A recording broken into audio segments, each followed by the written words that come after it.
இந்த நாளுக்கான கர்த்தருடைய செய்திக்கு நாம் கடந்து போவோம். தேவன் நம்மை ஆசீர்வதிப்பார். அல்லேலூயா.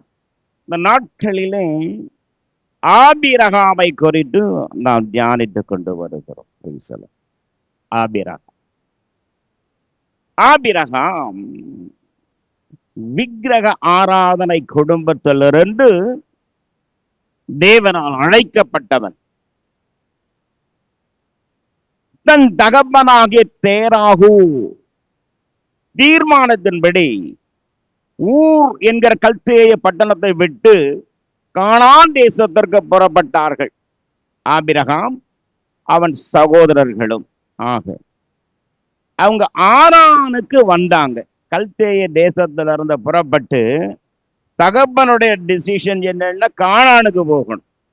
ஆரானில் வந்து அங்க தங்கினாங்க. ஆரானிலே தேராகு மரித்தான். தேராகு மரித்தப்போ ஆபிரகாம் தொடர்ந்து போவதா திரும்பி போவதா என்ன செய்வது என்று திகைத்து தவித்து நிற்கும் பொழுது மகிமையின் தேவன் ஆபிரகாமுக்கு சட்டத்தின் மூலமாய் அறிமுகமான ஆபிராமே என்றார். அல்லேலூயா. ஆபிராம் தேவ சத்தத்தை கேட்டான். தேவன் ஆபிரகாமோடு பேச ஆரம்பித்தார். மீண்டும் அந்த 1-2 வசனங்களை வாசிப்போம். அதை தொடர்ந்து நாம் பிரசங்கிக்கிற விஷயமே பிரசங்கிக்கிறது நோக்கம் அல்ல என்றாலும் கொஞ்சம் பின்னுக்கு போய் முன்னுக்கு வரலாம். 12:1-2 ஆதியாகமம். கர்த்தர் ஆபிராமை நோக்கி உன் தேசத்தையும் மீன்ஸ் கம்ஃபர்ட் ஜோன், உன் தேசம் உனக்கு கம்ஃபர்ட் ஜோன், நீ உன் கம்ஃபர்ட் ஜோனை விடணும். உன் இனத்தை உன் ஐடென்டிட்டியை நீ விடணும். அல்லேலூயா. உன் தேசம் கம்ஃபர்ட் ஜோன், உன் இனம் உன்னுடைய ஐடென்டிட்டி, உன் தகப்பனுடைய வீடு உன்னுடைய செக்யூரிட்டி ப்ரொடெக்ஷன் விட்டு புறப்பட்டு நான் உனக்கு காண்பிக்கும் தேசத்திற்கு போ. What and all you want to left? Your comfort zone. Praise the Lord. உன் தேசம் உனக்கு கம்ஃபர்ட் ஜோன். விடு. ஒரு சத்தம் பேசிக் கொண்டிருக்கிறது, அழைத்து தொடர்ந்து பேசுகிறான். உன் தேசத்தை விடு, கம்ஃபர்ட் ஜோனை விடு, இனத்தை விடு, உன் ஐடென்டிட்டியை விடு, உன் தகப்பன் வீட்டை விடு. Praise the Lord. உன் செக்யூரிட்டி ப்ரொடெக்ஷனை விடு. நீ புறப்பட்டு நான் உனக்கு ஒரு தேசத்தை காண்பிக்கிறேன், அந்த தேசத்துக்கு புறப்பட்டு போ. ஒரு தேசத்தை காண்பித்து போ என்று சொல்லவில்லை, ஒரு தேசத்தை நான் காண்பிப்பேன், போ. அல்லேலூயா. போன வாரம் நான் சொல்லி இருந்தேன், 2 வாரங்களுக்கு முன்பு, ஒரு விஷயத்தை திரும்ப திரும்ப சொல்வது உங்கள் மனதில் ஆழ் மனதில் அடித்தளத்தில் நன்றாக படியணும் என்ற எண்ணத்தில். Praise the Lord. இப்போ இன்னைக்கு இருக்கிற டெக்னாலஜி, ஜிபிஎஸ், கார்ல பிரயாணம் செய்கிறோம், ஒரு இடத்துக்கு போகணும், சரியான முகவரி விலாசம் இல்லைன்னு உடனே மேப் போட்டு ஜிபிஎஸ் துணையோடு சிக்னலோடு புறப்பட்டு போகிறோம். சில நேரங்களில் அது நம்மை தவறாக கூட வழிநடத்தலாம். ஆனால் மேக்சிமம் ஜிபிஎஸ்ஐ யூஸ் பண்ணி பிரயாணம் பண்ணுகிறோம், சரியான இடத்துக்கு போய் சென்றடைகிறோம்.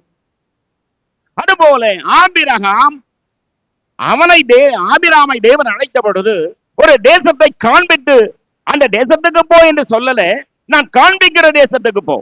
ஆமென். என்ன இடம் என்று தெரியும், என்ன ஸ்தலம் என்று தெரியும், என்ன டைரக்ஷன் தெரியும், எந்த ஊர் என்று என்ன டைரக்ஷன் என்றும் தெரியாமல், எதுவுமே தெரியாமல், ஜஸ்ட் தேவன் விட்டு புறப்பட்டு போ. அப்போ அந்த வார்த்தையிலே என்ன இருந்தது? ஒரு வல்லமை. வார்த்தையில வல்லமை இருந்தது. அத உங்களுக்கு நான் நல்லா புரிய வைக்கிறேன். எப்படிங்க முன்ன பின்ன அறியாத ஒரு தேவன் ஒரு சத்தத்தை மாத்திரம் கேட்டு அவ்வளவு துணிவோடு அவன் புறப்படுகிறான், விசுவாசத்தோட புறப்படுகிறான் என்றால் அந்த சத்தத்தில் இருக்கிற மகத்துவம் தான் அந்த சத்தத்திலேயே அவன் உள்ளத்தை மாற்றக்கூடிய, மறுரூபமாக்கக்கூடிய மகத்துவமான கிருபையோடு சேர்ந்த ஒரு வல்லமை ஆண்டவரின் வார்த்தையில் இருந்தது. இன்னும் ஒரு படி முன்னேறி நான் உங்களுக்கு விளக்குறேன். மத்தேயு ஆயக்காரன் 9ஆம் அதிகாரம் பற்றி வாசிக்க வேண்டாம், ஞாபகத்துல வச்சுக்கொள்ள. 9ஆம் அதிகாரம். அவன் டாக்ஸ் கலெக்டர், ஆயக்காரன். அவன் எங்க இருக்கான்? ஆபீஸ்ல உட்கார்ந்து இருக்கான். இயேசு வருகிறான். மத்தேயு டியூட்டில இருக்கான், வரி வசூல் பண்ணிக்கிட்டு இருக்கான். இயேசு வந்து அவனை பார்த்து என்ன சொன்னான்? என்னை பின்பற்றி வா. Just a word. Follow me. என்னை பின்பற்றி வா. அவன் என்ன பண்ணான்? ஏதோ மதி மயங்கினவனை போல அவன் மனதும் அவன் ஆவியும் ஏதோ ஒன்றால் ஆட்கொள்ளப்பட்டு மனதும் மாமிசமும் தெய்வீகமானதில் சங்கமமாகி தன்னுடைய நிலையை மறந்து, சூழ்நிலையை மறந்து, தன்னை மறந்து, தன் உத்தியோகத்தை மறந்து ஒரு செயலற்ற நிலையிலே மனித மண்டலத்திற்கு அப்பாற்பட்டு, மனித சிந்தைக்கு அப்பாற்பட்ட ஒரு நிலையில் ஒரே ஒரு வார்த்தை, என்னை பின்பற்றி வா.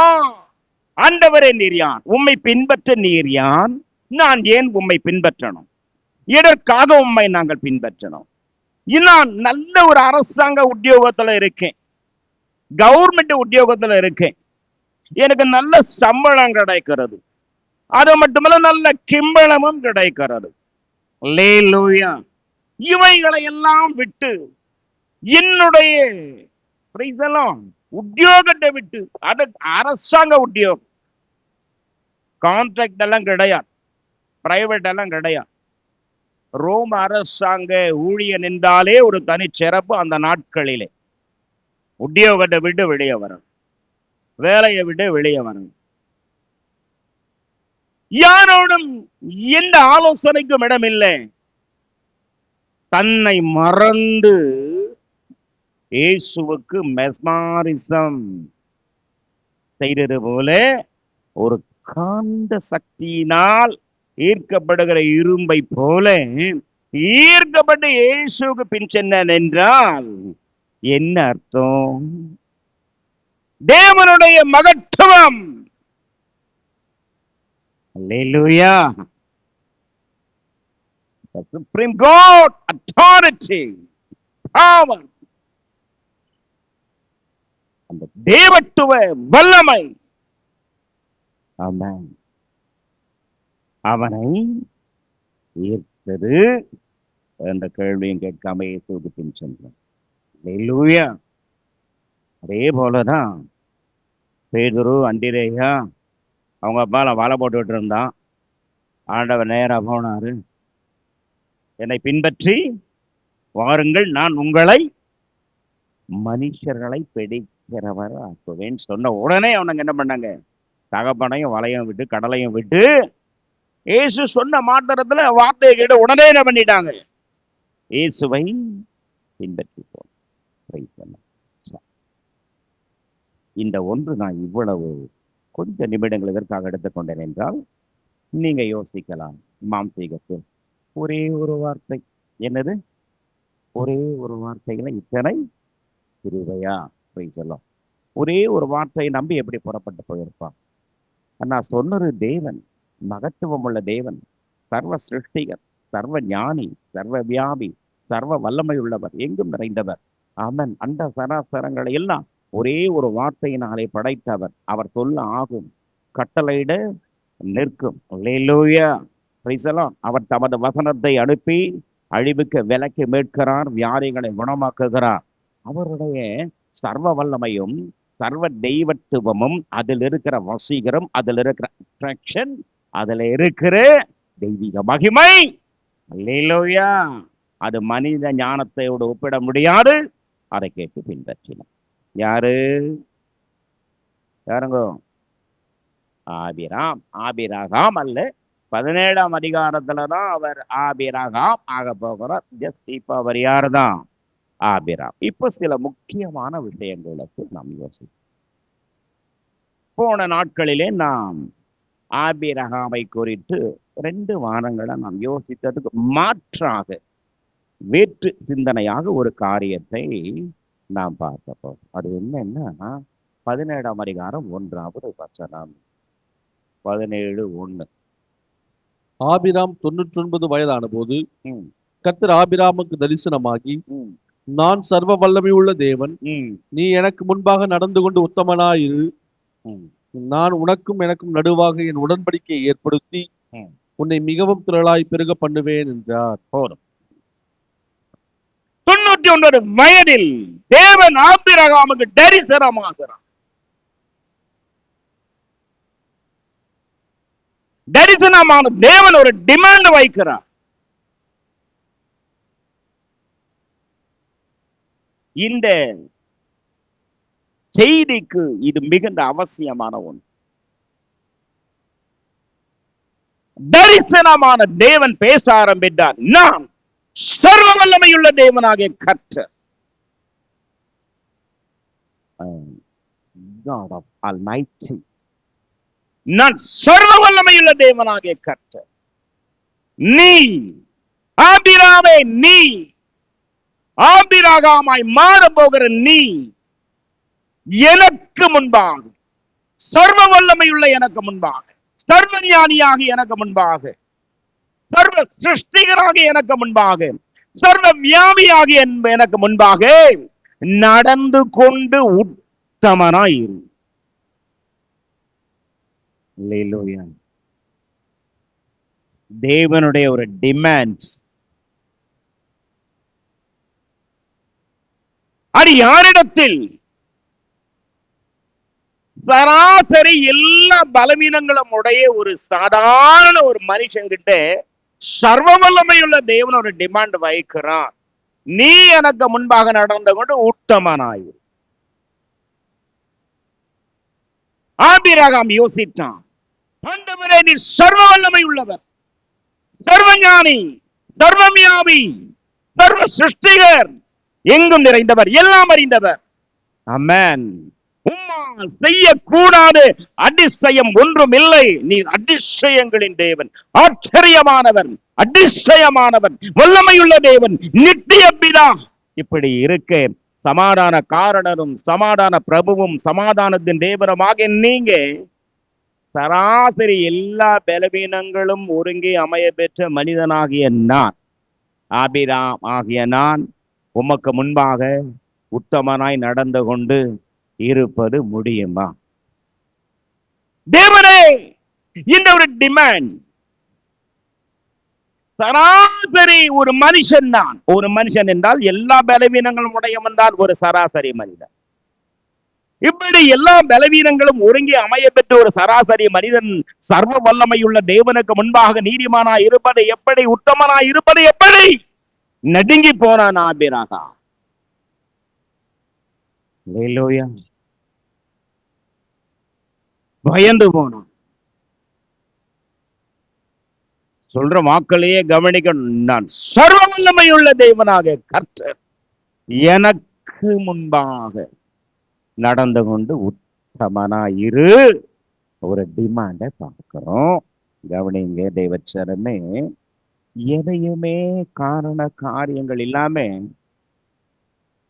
தேவன் பேசணும்.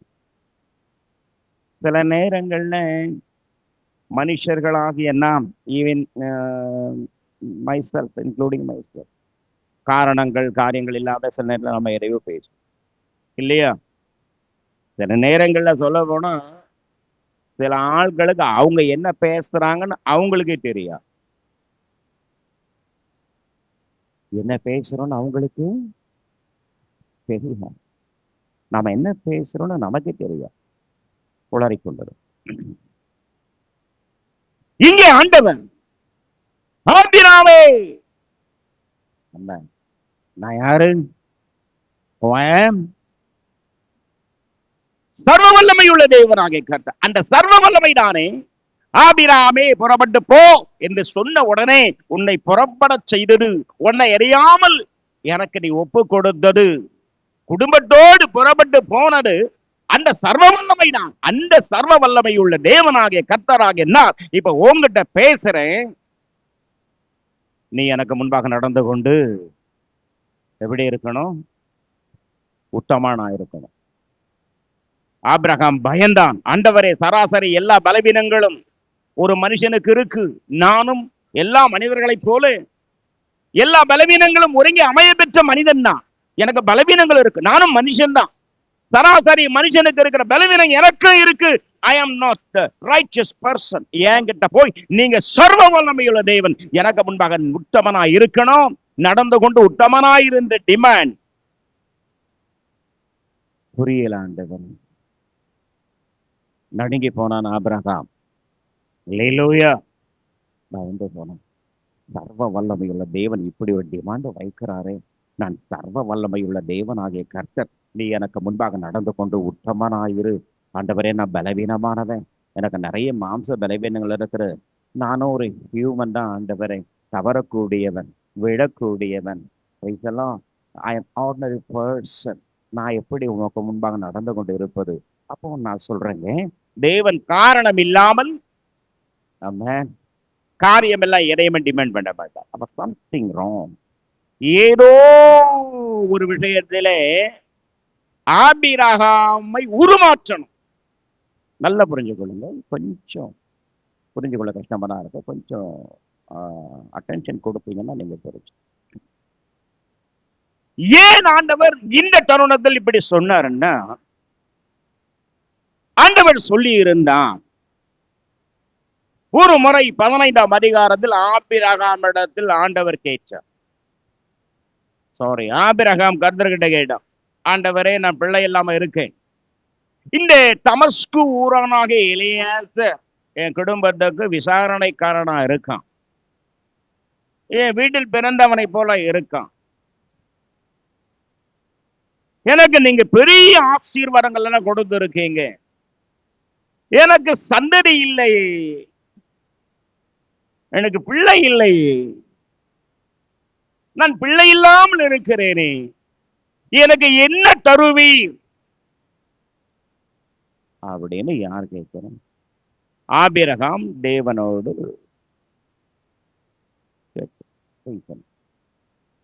உடனே கர்த்தர் சொன்னார், நான் ஒரு சந்ததியை தருவேன். சந்ததியை தருவேன். அடையாளமா நீ பலியிடும். 5 விதமான பலிகள் தேவன் டிமாண்ட் பண்ணார்.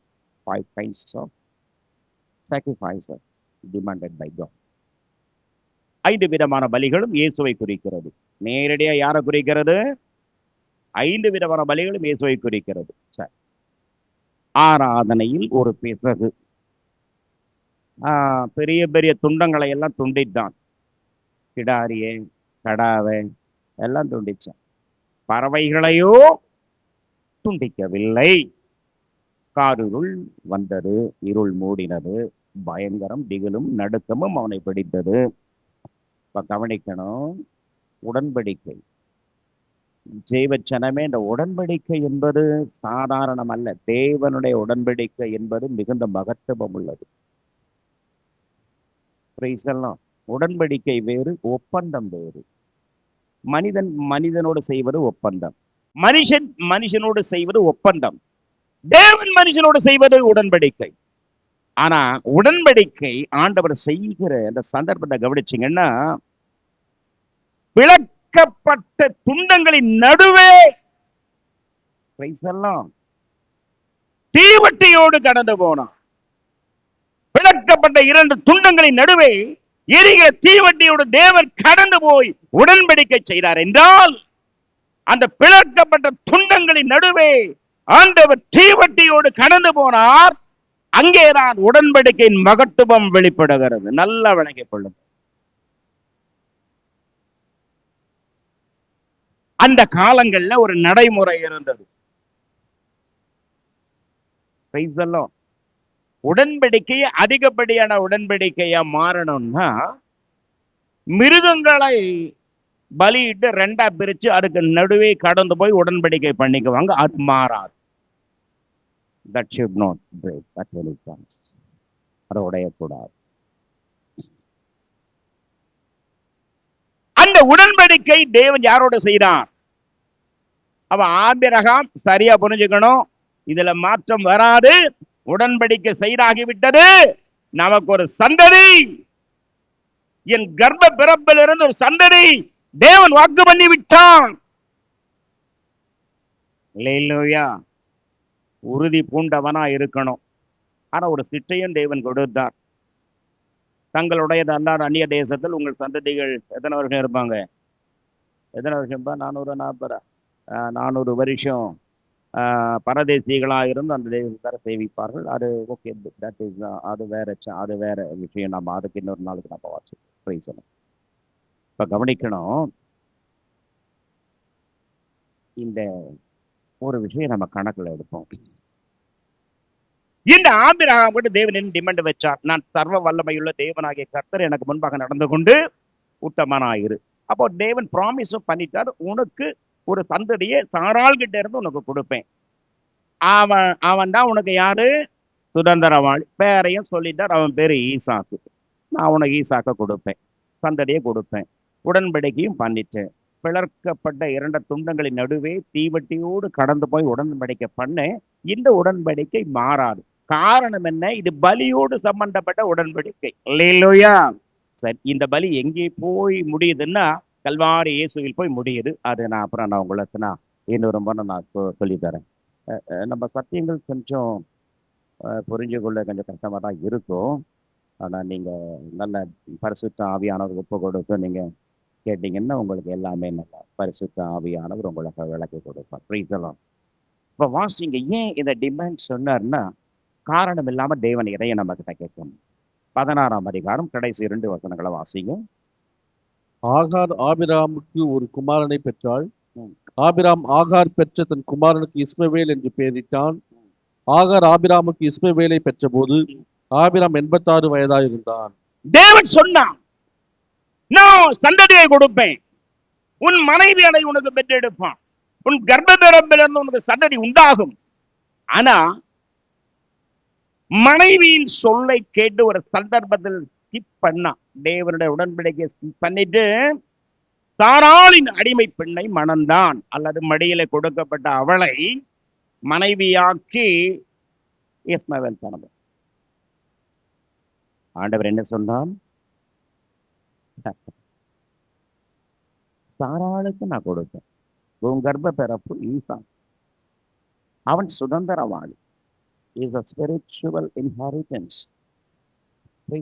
அப்படி இருக்கு. இப்போ யார் பேச்சை கேட்டுட்டு ஒண்ணு புரிஞ்சு கொள்ளுங்க, இதெல்லாம் தேவ திட்டம் தான். புரியுதா உங்களுக்கு? எப்பவுமே மனிதனுடைய செயல்கள் தேவ திட்டத்தை உடைக்காது. மனிதனுடைய பிழையான திட்டங்களை, மனிதனுடைய பாவங்களை, மனிதனுடைய மாறுபாடுகளை தேவன் மகிமைக்காக பயன்படுத்தி கிருபையை வெளிப்படுத்துவார். புரியுதுங்களா? உங்களுக்கு புரியுதுன்னு நான் நினைக்கிறேன். சில நேரங்கள்ல நம்முடைய தவறுகள் அவர் மகிமைக்காக பயன்படுத்தி கிருபையை வெளிப்படுத்துவார். அதுல இருந்து என்ன அறிகிறோம்னா, மனிதனுடைய திட்டங்களும் செயல்களும் தேவ திட்டத்தை என்ன பண்ணாரு? நீக்காது, நீக்கம் செய்யாது. ஆரம்பத்தில் நான் சொன்ன எல்லா மாற்றங்களுக்கும் ஆதி காரணர் தேவனை, எல்லா மாற்றங்களும் தேவனால் வருகிறது. அல்லேலூயா. சரியா? இப்ப என்னன்னா, 99 வயசு ஆண்டவர் இப்ப தரிசனமாக ஆகி, நான் சர்வ வல்லமையுள்ள தேவனாகிய கர்த்தர் எனக்கு முன்பாக நடந்து கொண்டு உத்தமனாயிரு, அப்படின்னு சொல்லும் போது என்ன வயசு? 99 years. He was 99 years old. Abraham 86 வயசுல இவனுக்கு யாரு பிறந்தான்? இஸ்மவேல் பிறந்தான்.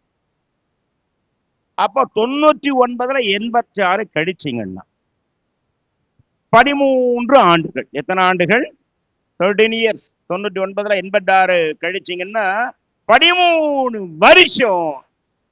புரியுதா? அடிமை பெண்ணிடத்தில் பிறந்த அடிமையானவனிடத்தில் விளக்கப்பட்டவளிடத்தில், விளக்கப்பட்ட பிரமாணத்தின் அடிப்படையில் பிறந்தவனிடத்தில், வாக்குத்தத்த உடன்படிக்கைக்கு அந்நியனான அவனிடத்தில் பிறந்த, அவளிடத்தில் பிறந்த இஸ்மவேலோடு சந்தோஷமா இருந்தான். இல்லையா? யாரோட சந்தோஷமா இருந்தான்? அடிமை பெண் பெற்றெடுத்து இஸ்மவேலோடு 13 ஆண்டுகள் அதுல திருப்தியா இருந்தான். வாக்குத்தத்தத்தை மறந்தான், தேவனுடைய உடன்படிக்கையை மறந்தான், அழைப்பின் மகத்துவத்தை மறந்தான். இப்படி இருக்கு. 13 ஆண்டுகள் இப்பதான் அவனுக்கு விளங்க வருகிறது. ஆண்டவர், நான் சர்வ வல்லமையுள்ள தேவனாகிய கர்த்தர் எனக்கு முன்பாக நடந்து கொண்ட உத்தமனாயிரு என்னது டிமாண்ட். ஆண்டவர் ஏன் சொன்னார் என்று அவனுக்கு அப்பதான் விளங்குகிறது. 13 ஆண்டுகள், ஏறக்குறைய 13 ஆண்டுகள் ஆகாரிடத்தில் பிறந்த அடிமை பெண் ஆகாரிடத்தில் பிறந்த இஸ்மவேலிடத்தில் இவன் சந்தோஷமா இருந்தான், திருப்தி அடைந்தான். அதிலே லயித்து அதில் சந்தோஷப்பட வேண்டியவன் அல்ல நீ. உனக்கு ஒரு வாக்குத்தத்த சந்ததியை நான் வாக்கு பண்ணியிருக்கேன். அதற்காக நீ காத்து இருக்கணும், எதிர்பார்த்து இருக்கணும். சரி, இன்னொரு ஆபிரகாம் அவனுடைய ஆஸ்தி பூமி தாழாமல் இருந்தது, அப்படிதானே? 13:2. இன்னொரு விஷயத்தை நான் உங்களுக்கு சொல்றேன். ஆதியாகமம் 13:2. ஆபிராம் மிருக ஜீவன்களுக்கு வெள்ளியும் பொன்னுமான ஆஸ்திகளை உடைய சீமானாய் இருந்தான்.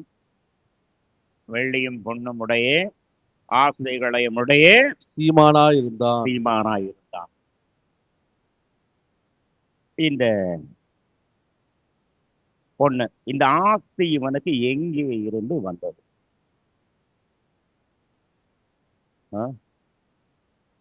இந்த ஆஸ்தி இவனுக்கு எங்க இருந்து வந்ததுங்க?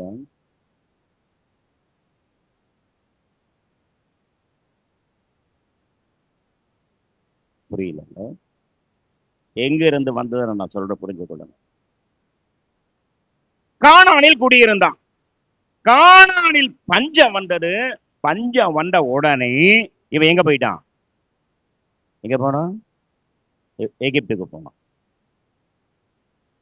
எகிப்துக்கு போகும் பொழுது அங்கே ஒரு பொய்யை கிரியேட் பண்றான் ஆபிரகாம். இப்ப ஏன் ஆண்டவர் டிமாண்ட் பண்ணாரு?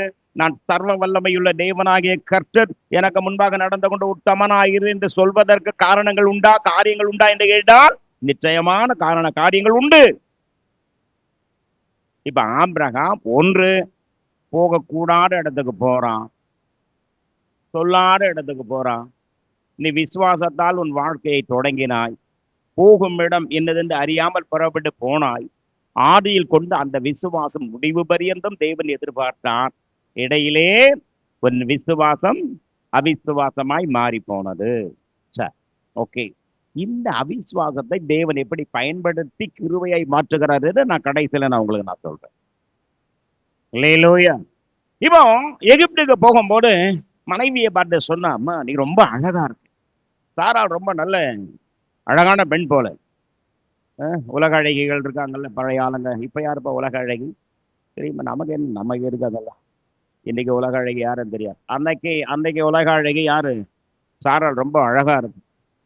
அப்போ ஆபிரகாம் யோசிச்சான், என் மனைவி ரொம்ப அழகா இருக்கா, என் மனைவி இவளை அங்க சொன்னாலாம் எகிப்துல என்னை கொண்டு போட்டு இவளை கொண்டு போயிடுவானுங்க. அதனால ஒரு பொய்யை சொல்லுகிறான். அவங்க கேட்பாங்க, நான் உனக்கு என்ன வேணும்னு கேட்பாங்க. நம்ம உறவை குறித்து கேட்ட நீ என்ன சொல்லணும்? பிரதர்ன்னு சொல்லணும், சகோதரன் என்று சொல்லணும், கணவன் என்று சொல்லாதே, புருஷன் சொல்லாத. என்னை கொண்டு போட்டு உன்னை உயிரிட வைப்பாங்க. அதுக்கப்புறம் நம்ம 2 பேரும் ஒன்றா இருக்க. போகக்கூடாத இடத்துக்கு போக சொல்றான், போறான், பொய்யும் சொல்றான்.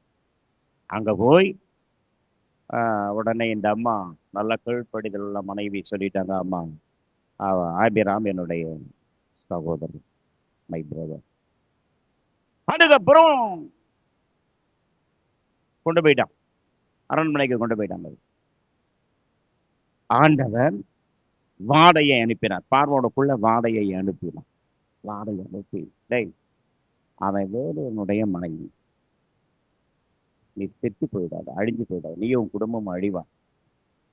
12:16 12:16. அவள் நிமித்தம் அவன் ஆபிரகாமுக்கு தயை பாராட்டினான். அவனுக்கு ஆடு மாடுகளும் கழுதைகளும் வேலைக்காரரும் வேலைக்காரிகளும் மற்றதெல்லாம் போட்டங்க. ஆடு மாடு வேலைக்காரங்கள், வேலைக்காரிகளில உறுதிதா யாரு? ஆதா.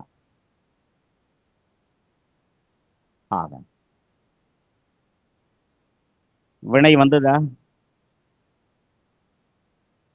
ஒண்ணு, போகக்கூடாத இடத்துக்கு போனாய், பொய்யும் சொன்னாய். மனைவியை தங்கை என்று, சகோதரி என்று சொல்ல சொன்னாய், அவள் அப்படியே சொன்னாள். உடனே பார்வோன் அரண்மனைக்கு அவளை கொண்டு போயிட்டான். கொண்டு போன பிறகு தேவன் அவன் குடும்பத்தாரை எல்லாம் வாதிச்சான். உடனே அவன் புரிஞ்சு கொண்டான், ஓஹோ விஷயம் இதுதான். அறிஞ்சு கொண்டான்.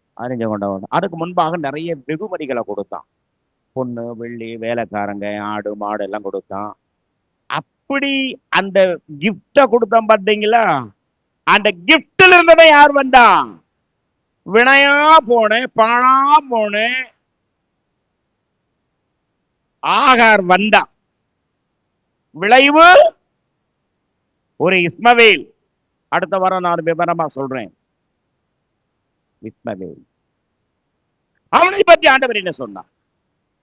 இஸ்மவேலை பாரு, அவன் துஷ்ட மனுஷனா இருப்பான். எல்லாருடைய கை அவனுக்கு விரோதமா, அவனுடைய கை எல்லாருக்கும் விரோதமா இருக்கும், எல்லாருடைய கையும் அவனுக்கு விரோதமா இருக்கும். துஷ்ட மனுஷன். இன்னைக்கும் அந்த தலைவலி இஸ்ரவேல் நாட்டுல, இஸ்ரவேல் ஜனங்கள், ஆபிரகாமின் சந்ததி இன்னைக்கும் அவர்கள் மூலமாய் வினையை அனுபவிக்கிறாங்க. ஈவன் டுடே, இன்னைக்கும். காரணம் என்ன? ஆபிரகாம் போக வேண்டாம், போகக்கூடாத இடத்துக்கு போனா, பொய்யும் சொன்னான். அவனுக்கு நிறைய பணம் கிடைச்சது. அந்த பணத்தில்தான் இவன் ஐஸ்வர்யவான் ஆனானா. இதே தவிர இதோட நிறுத்தலுங்க. 20ஆம் அதிகாரத்துல கேராருக்கு போறான். கேராருக்கு போய் அங்கேயும் இதே மாதிரி ஆக்ட் பண்றான். என்ன ஆக்ட் பண்றான்? 20:1-2 படிங்க. 20:1-2 படிங்க. ஆபிரகாம் அவ்விடம் விட்டு தென் தேசத்திற்கு பிரயாணம் பண்ணி, காதேசுக்கும் சூருக்கும் நடுவாக குடியேறி, காதேசுக்கும் சூருக்கும் நடுவே இருக்கிற கேராரிலே தங்கினான். அங்கே ஆபிரகாம் தன் மனைவியாகிய சாராளை தன் சகோதரி என்று சொன்னதினாலே கேராரின் ராஜாவாகிய அபிமெலேக்கு ஆள் அனுப்பி சாராளை அழைப்பித்தான். கேராரின் ராஜாவாகிய அபிமெலேக்கு என்ன செஞ்சானா? ஆள் அனுப்பி சாராளை அழைப்பித்தான். பிரபுக்கள் எல்லாம் அவனுக்கு முன்பாக புகழ்ந்தாங்க. அபிமெலேக்கு அரண்மனைக்கு கொண்டு போகப்பட்டாள். பெரிய வாடை உண்டானது, சாவு நேர்ந்தது. உடனே அவன் உணர்ந்தான், இது தேவனுடைய கரம், தேவனால் வந்த வாடை. உணர்ந்தான். ஆபிரகாமை கூப்பிட்டான். ஏண்டா பொய் சொன்ன? கர்த்தர் சொன்னார், டேய் அவன் மேல நீ கைய வைக்க போற, அவ இன்னொருத்தனுடைய மனைவி. கர்த்தர் சொன்னார், அபிமெலேக்கு தொட்ட நீ தொட்ட, அவள் இன்னொருவனுடைய மனைவி. அவன் யாரு தெரியுமா? உனக்காக வேண்டுதல் செய், உனக்காக ஜெபம் பண்றவன்டா அவன் மனைவி நீ தொட்டதே நீக்காது. இல்லையா? உலகத்தில் உள்ள ஜனங்களுக்கெல்லாம் ஜெபம் பண்றவன் அவன். பாவிகள்லாம் மனம் திரும்பணும்னு ஜெபம் பண்றவன் அவன். கர்த்தரை அறியாத ஜனங்கள் எல்லாம் அறிஞ்சு கொள்ளணும்னு ஜெபம் பண்றவன் அவன். சிறப்பில் நிற்கிறவன், பரிஞ்சு பேசுறவன். உனக்கு தெரியுமாடா, அபிமெலேக்கு லோத்துக்காக வந்தாண்டா பரிஞ்சு பேசினா, அவன் நிமித்தமானா பரிந்து பேசினான், திறப்பிலே நின்றான், சுவரை அடைத்தான். அதனாலே லோத்தை நான் காப்பாற்றினேன். அவன் பிறருக்காக ஜெபிக்கிறவன், உனக்காகவும் ஜெபிக்கிறவன். அவன் ஜெபத்துல நீயும் இருக்க. அவன் மனைவி நீ தொட்ட, நீ அழிஞ்ச. மனைவி அனுப்பிடு. உடனே எல்லாம் கூப்பிட்டு, எப்பா இந்த இந்த தேவனுக்கு முன்பாக நம்ம நிற்க முடியாது.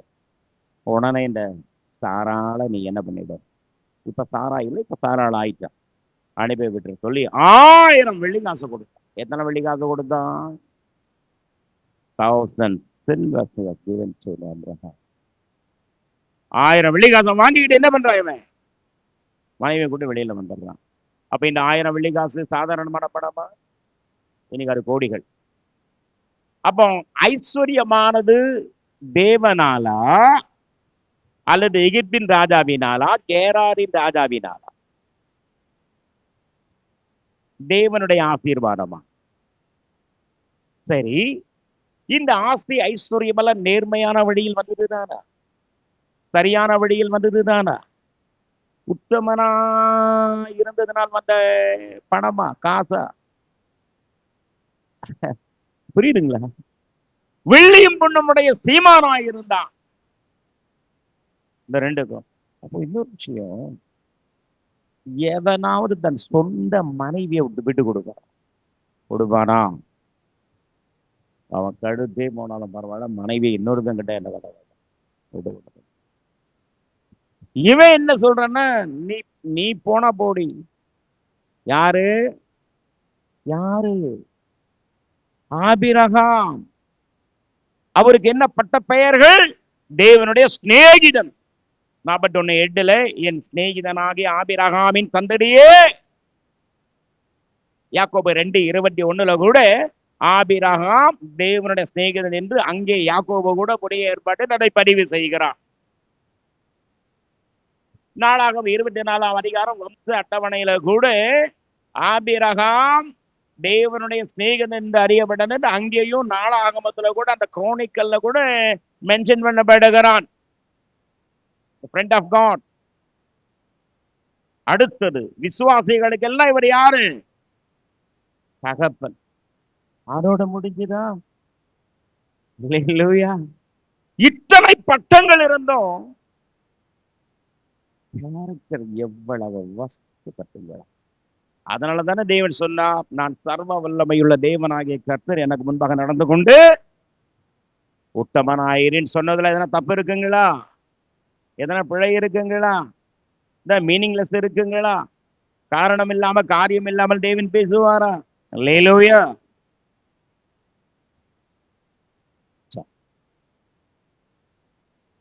ஆபிரகாம் பொன்னும் வெள்ளியும் உடைய சீமானா இருந்தான். அவனுடைய ஆசை பூமியே என்ன பண்ண முடியல, தாழ முடியாமல் இருந்தது. அப்ப ஐஸ்வர்யம் எங்க இருந்து வந்ததுங்க? எந்த வழியிலிருந்து வந்தது? எந்த வகையிலிருந்து வந்தது? யாரிடமிருந்து வந்தது? எந்த முறையிலிருந்து, எந்த வழியிலிருந்து வந்தது? அப்போ ஆண்டவர் கேட்டார், டிமாண்ட் பண்ணார், நான் சர்வ வல்லமையுள்ள தேவனாகிய கர்த்தர் எனக்கு முன்பாக நடந்து கொண்டு இந்த ஆபிரகாமனுடைய எல்லா பிழைகளையும், எல்லா குற்றங்களும் இல்ல பாவம் என்றே வைத்துக் கொள்ளலாம், இந்த பாவத்தை எல்லாம் தேவன் எப்படி கிருபையாய் மாற்றினார். சரி, தன் பாவங்களை மறைக்கிறவன் வாழ்வடைய மாட்டான், அவைகளை அறிக்கையிட்டு விட்டு விடுகிறவனோ எதனா ஒண்ணு பெற்றுக் கொள்வான், இரகம் பெற்றுக் கொள்வான். அப்போ இவன் ஏதாவது பாவங்களை அறிக்கையிட்டானா? ஆபிரகாம் இப்ப தன் பாவங்களை அறிக்கையிட்டானா? ஆண்டவரே, நான் எகிப்துக்கு போனது தப்பு, கானானில பஞ்சம் வந்தப்ப நான் கானானிலேயே இருந்திருக்கணும், நான் என்ன பண்ணிட்டேன், எகிப்துக்கு போயிட்டு அது உமக்கு சித்தம் இல்லை, சாரி அப்படின்னு என்னைக்காவது கர்த்தர்கிட்ட மன்னிப்பு கேட்டானா? இல்ல. அடுத்தது கேராருக்கு போனானே, கேராருக்கு போயிட்டு அபிமெலேக்கு ராஜாவுக்கு முன்பாக நீ தங்கச்சி சகோதரின்னு சொல்லு, பொய் சொல்லி அரண்மனைக்கு அனுப்பி வச்சானே, இவன் பொண்டாட்டி விட்டு கொடுத்தானே, எப்படி இவரெல்லாம் விசுவாசிகளுக்கு தகப்பனாக முடியும்? அதுக்கு தகுதி உண்டா? இல்லையா? ஆபிரகாம் ஆபிரகாம் சொன்னான், அடே அப்பா, விசுவாசிகளுக்கெல்லாம் தகப்பன் ஆபிரகாம், நம்முடைய முன்னோடி, நாம் எல்லாம் கிறிஸ்துவுக்குள் ஆபிரகாமின் சந்ததிகள். ஆபிரகாம் தேவனுடைய சிநேகிதன். ஆபிரகாம் ஓ தேவனுடைய சொல்லுக்கு கீழ்ப்பட்டான், தேவனுடைய அழைப்புக்கு இணங்கினான். போகும் இடம் என்னதுன்னு அறியாமலே புறப்பட்டு போனான். அவங்கிட்ட கர்த்தருடைய ஜிபிஎஸ் இருந்தது, ஆண்டவருடைய வாக்குத்தத்தம் இருந்தது, தேவனுடைய சிக்னல் அவனுக்கு இருந்தது. இப்படியெல்லாம் நம்ம பெருமையை பேசிக்கிறோமே, ஆக்சுவலி என்ன நடந்தது? என்ன காரணங்கள், என்ன காரியங்கள் இவர்களுக்கெல்லாம் மூலமாக இருந்தது? இந்த சோதனைகளை எல்லாம் தேவன் எப்படி சாதனையாய் மாற்றுகிறார்? அவருடைய ஜனமே, ஒண்ணு மட்டும் தேவன் புரிஞ்சு வச்சிருந்தார், மனிதர்கள் எல்லாம் வழுவி போகிற இருதயம் உள்ளவர்கள் என்று கண்டறிந்தார். முதல்ல நல்லா அது புரிஞ்சுக்கோங்க. 95:10 சங்கீதம் நானே வாசிக்கிறேன். 40 வருஷமாய் நான் இந்த சந்ததியை அரோசித்து அவர்கள் வழுவி போகிற இருதயமுள்ள ஜனம் என்றும் என்னுடைய வழிகளை அறியாதவர்கள் என்றும் சொல்லி, அவர் தேவன் ஒன்று முடிவு பண்ணார், மனுஷன் வழுவி போகிற இருதயம் உள்ளவன் அப்படின்னு தேவன் அறிந்திருந்தான். சங்கீதம் 78:37 அவர் அவன் இருதயம் அவரிடத்தில் நிலைவரப்படவில்லை, ஜனங்களுடைய இருதயம் கர்த்தரோடு நிலைவரப்படாது என்று மனுஷனை உண்டாக்குவதற்கு முன்பே தேவன் அறிந்திருந்தார். இந்த ரெண்டையும் ஞாபகம் வச்சுக் கொள்ளுங்க. அடுத்த வாரத்தில் இதனுடைய முழு விவரத்தை நான் உங்களோடு பகிர்ந்து கண்களை மூடுவோம்.